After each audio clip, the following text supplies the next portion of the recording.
Saudara, bencana demi bencana kembali melanda, mulai dari banjir hingga longsor yang terus berulang setiap tahun. Pertanyaannya, mengapa pola yang sama terjadi lagi? Apakah kita belum belajar dari pengalaman sebelumnya?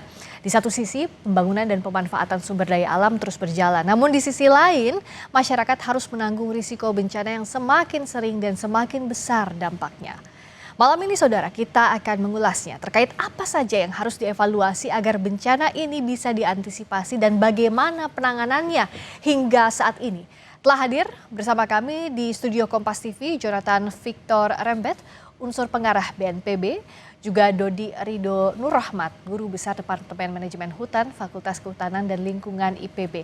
Selamat malam Pak Victor, juga Pak Dodi. Malam. Terima kasih sudah hadir di Sapa Indonesia Malam. Nah, kalau dari BNPB tentu yang pertama kali sekarang pemetaan daerah bencananya seperti apa Pak? Mana daerah yang paling parah terdampak, mana yang masih butuh akses dibuka?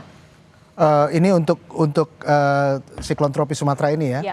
Artinya ketika kita bicara seperti ini masih pemetaan itu masih terus berjalan karena memang akses masih banyak yang belum dapat ditembus. Walaupun kita sudah berusaha, memang kalau yang terdampak paling parah itu Sumatera Utara. Kalau dihitung dari korban. Paling banyak ya? Paling banyak. Tetapi kemudian di Aceh juga masih banyak daerah yang sulit untuk masih ditembus. Oleh karena itu kalau kita bicara sampai sekarang hitung-hitungannya bagaimana, karena ketika kita bicara tentang pemetaan sudah tentu pemetaan korban yang paling pertama itu masih Sumatera Utara, tetapi kemudian penghitungan kerugian masih sedang dilakukan dan kemudian akses jalan juga masih dilakukan, sehingga harapannya dalam 2 hari ke depan kita lebih tahu lebih jelas lagi ya.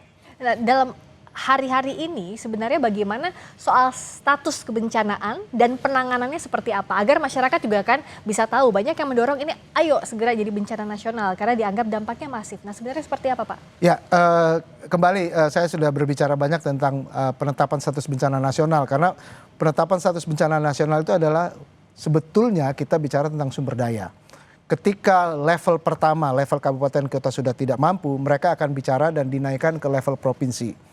Sekarang level provinsi sudah mengeluarkan tiga-tiganya SK tanggap darurat dan itu sudah dilakukan. Tetapi kalau memang provinsi sudah tidak mampu lagi, ini paling tidak di levelingnya, itu baru mereka melaporkan dan meminta untuk diberlakukan status nasional, bencana nasional. Tetapi sampai sekarang belum, dan oleh karena itu kita menunggu, dan kalaupun sudah itu masih dilakukan kajian, karena kajian itu menyangkut kerusakan, menyangkut sumber daya yang masih ada atau tidak. Dan kalau kita melihat